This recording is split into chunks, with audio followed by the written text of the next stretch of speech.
Bismillahirrahmanirrahim. Disebutkan dalam kitab Hasyiah Al-Bujairimi alal Khatib. Faidatun, ini sebuah faidah.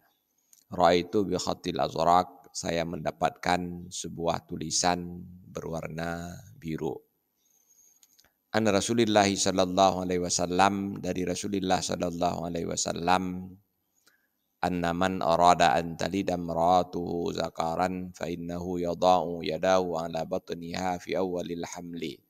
Siapa saja yang ingin istrinya melahirkan anak lelaki, maka hendaklah ia meletakkan tangannya di atas perut istrinya di masa awal kehamilan.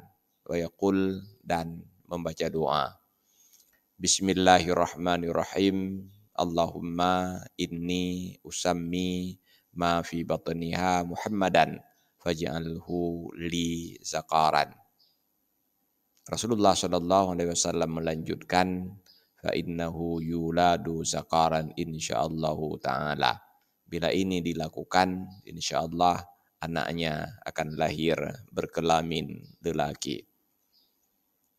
Imam Al-Bujairimi menyebutkan mujarrabun. Amalan ini sangat mujarab. Wa qad jarabnahu katsiran li ghairi wahidin fasadaqa, dan kami telah membuktikannya kepada banyak orang dan hasilnya benar. Wallahu a'lam bishawab, walhamdulillahi rabbil alamin.